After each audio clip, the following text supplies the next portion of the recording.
Do you know what happened here on these frozen plains in the 1930s? Something so dark, so hidden, the world is only now learning.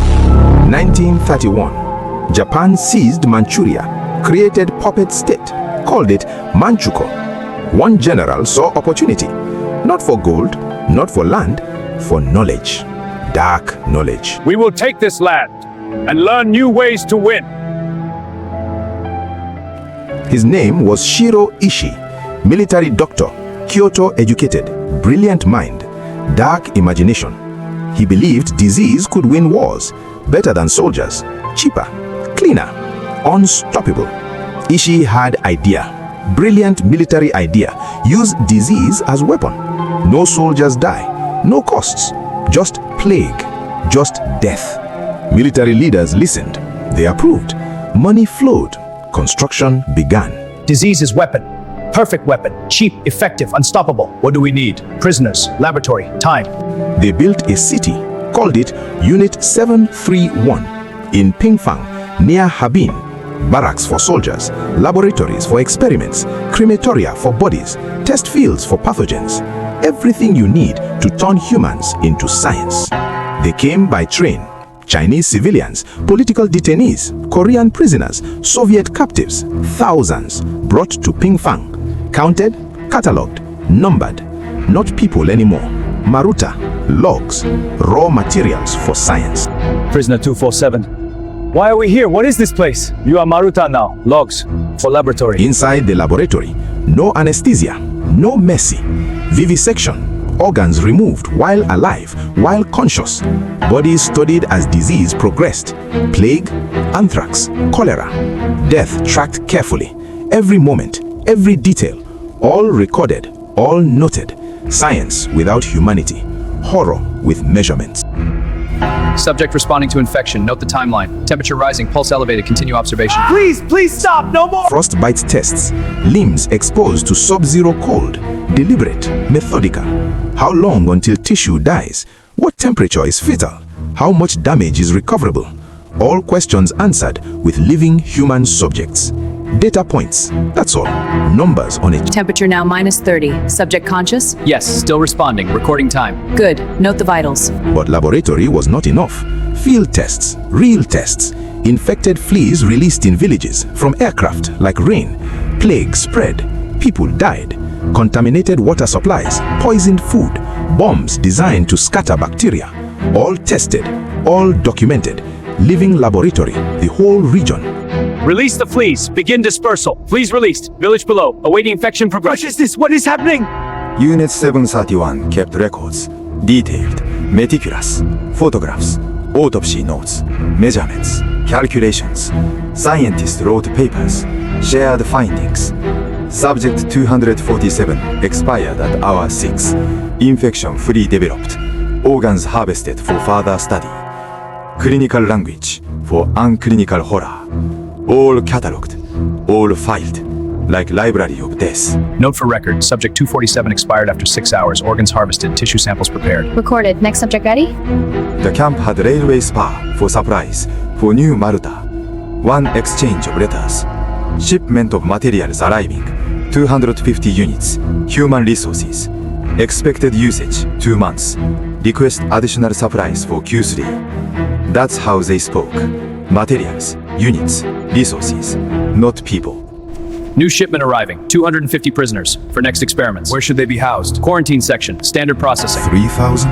5,000? 10,000? We still don't know total. Bodies went to crematorium. Smoke rose from chimneys day after day. After the experiments, the Maruta disappeared, turned to ash, scattered on fields. Or so they thought. But records remained. Photographs remained. Some evidence survived. Another batch ready. Put them in. How many? 23 from laboratory. August 1945. Japan surrendered. War ended. Empire collapsed. What happened to Unit 731? Some fled, took evidence. Some destroyed files. Some surrendered. But to who? That decision, that choice, would determine everything. The war has ended. We must accept defeat. Pack everything. We have choices to make. American occupation arrived, but Soviet Union also existed. Two superpowers, one ideology gap. Already, immediately, Cold War beginning. Soviet Union wanted Unit 731, wanted to prosecute Ishii, wanted justice. America wanted something else. America wanted information. We will occupy. New order begins. What happens to our scientists? That depends on what they have. A deal was made. Quiet deal, never officially announced. Give us your research, your data, your knowledge, and you go free. You walk away. No trials, no prosecution, no justice. Just knowledge, exchanged for immunity. The calculation. Dead victims means nothing. Strategic advantage means everything. We want your research, your data, everything. And what happens to us? You go home, you say nothing, you live quietly. Agreed. Files were seized, not destroyed. Seized, classified. Stamped secret, stamped classified. Research was gold for American biological programs. Data would accelerate development. Worth more than justice, worth more than trials, worth more than victims. So, files went to America, locked, hidden, secret, for 70 years. All files go in this box, classified, no one sees. What about the scientists? They say nothing, we say nothing, done. 1949, Soviet Union tried them. Khabarovsk trials, Soviet judges, Soviet evidence, Soviet testimony. This is what happened. These are the crimes. These are the guilty. But West didn't listen. West was skeptical. Western press questioned. Soviet propaganda, communist lies. American occupation had already shaped narrative. So, truth stayed hidden. By Soviet, by America. Truth trapped between empires. This tribunal has reached its verdict on the charges before it. A world will question if this is truth and how much is politics. Shiroishi went home to quiet life. Some scientists got university positions, some got jobs in companies, some faded to obscurity. Nobody prosecuted, nobody tried, nobody punished for thousands of deaths. They lived normal lives with normal families, like nothing happened, like Maruta were never human. Welcome to the neighborhood, Dr. Ishii. Thank you. I look forward to quiet time, research, teaching. We don't know about your past. No one talks about it. 1959, Shiroishi died, age 67, in a hospital bed. Never tried, never convicted, never punished. Took his secrets to the grave. Maybe, or maybe not, because America had them, filed away, classified. His research, his data, his terrible knowledge, lived on in files, in American laboratories. His death meant nothing. His crimes meant nothing. His immunity meant everything. General Ishii has expired. Instructions? Routine funeral, no state ceremony, quiet. Decades passed. Cold War ended. Files slowly declassified. Historians began looking what really happened at Pinfang, at Unit 731. They exhumed records, court transcripts, police notes, testimony, documents, photographs that survived, papers by Japanese scientists. Slowly, carefully, that truth, not fully, but enough to know what had been hidden, what had been protected, what immunity had purchased. Look at this, detailed experiment records. System, why were these 70 years? Because they were useful. America classified. Some survived, very few, and they spoke decades later. I was Maruta. I was number 247. I watched them die. The others, my friends, without anesthesia, without mercy. They recorded everything, and the world said nothing.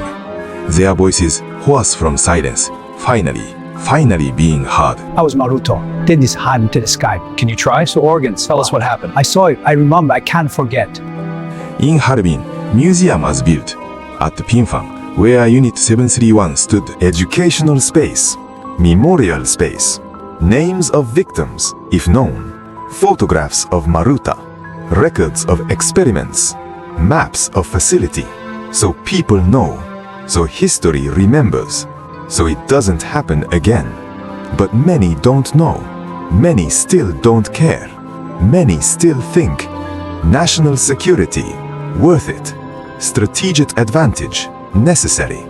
That's the real horror, not the experiments, but that people accept the bargain. Here is where Maruta lived. Here is where experiments occurred. How many died? We don't know. Records are incomplete. Could be thousands. Documents show America knew.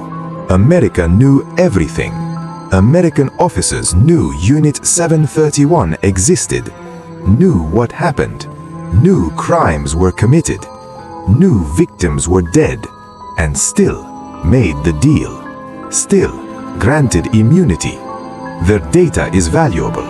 Cold War is coming. Biological warfare matters. So they traded justice for advantage. Hundreds of dead Maruta for information. That's the calculation. America made it. Soviet Union made similar calculations. Everyone traded. Justice was the currency. Victims were the price. We will grant immunity. We want the research data. And no trials, no prosecution? No trials. You cooperate, you disappear. How many died? The answer, we don't know. 3,000? 5,000? 10,000? Records destroyed. Names erased. Maruta had numbers, not names. So victims disappeared. Twice. Once in laboratory. Again in history. Researchers try to piece together what records survived, what testimonies remained. But so much lost. So many unnamed.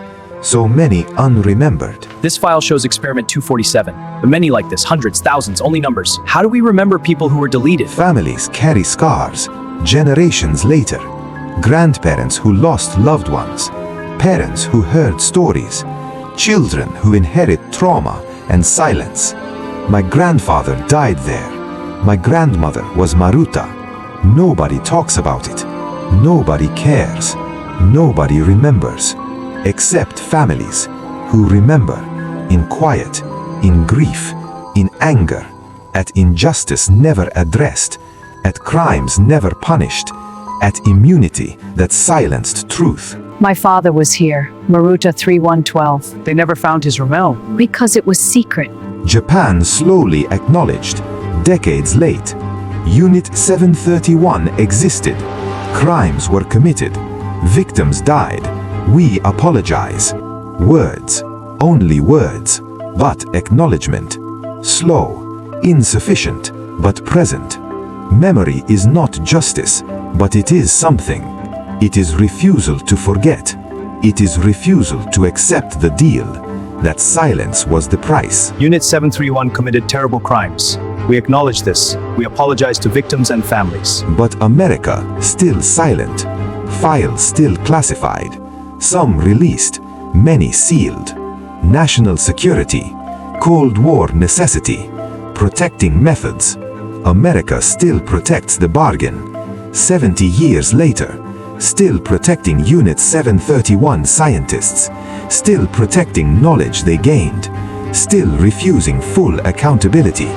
The deal still honored, immunity still protected, justice still delayed. These files related to Unit 731, still classified. The Cold War is over. National security, that's all I can say. Unit 731 was not unique. It was example of pattern. Nations make bargains, trade justice for advantage. What advantage? Knowledge, power, weapons, defense. So victims die, but knowledge survives. Perpetrators live, but knowledge is shared. Justice disappears, but the cycle continues. Different country, different era, same calculation. Is justice worth this? Or is advantage worth that? Governments keep choosing. Advantage, always advantage. Unit 731 teaches, science without ethics is horror. Institutions without accountability is danger. Nations without consequences is tragedy. When governments decide, justice is less important than advantage. When power decides, victims' lives are less valuable than knowledge. When deals are made in secret without oversight, horror becomes possible, becomes probable, becomes inevitable. Unit 731 was carefully organized, bureaucratically efficient, government sanctioned. That's the real horror. Not madness, but method. Not chaos, but system. That is what we must fear. That is what we must prevent. So, what happened to Unit 731, to Shiro Ishii, to Maruta, to Justice? Ishii died unprosecuted. Scientists lived unjudged. Maruta died unremembered. America protected the bargain, still protecting. Japan eventually acknowledged, too late. Soviet Union exposed the truth, unheard. Justice, delayed, denied, incomplete. That's the legacy. That is the warning. That is the question we must ask. Will we repeat this bargain? Will we trade justice for advantage? Will we protect perpetrators for data? Will we silence victims for security? Unit 731 was a dark chapter, but the book is still being written. We determine what comes next. How many died and no one was tried? Thousands, And no one was tried. because governments made different choices. Unit 731 ended, but the question remains. In every generation, in every nation, when knowledge and ethics collide, which do we choose? When security and justice conflict, what do we prioritize? When perpetrators have valuable data, do we trade? Do we bargain? Do we repeat history? Or do we say, no more bargains, no more immunity, no more trading justice for advantage, for data, for security? That choice is ours, every generation, every nation, every time. Unit 731 should be the last time justice was for sale, the last time victims were forgotten, for advantage, for power, for convenience. That is the lesson. That is the warning. That is our responsibility.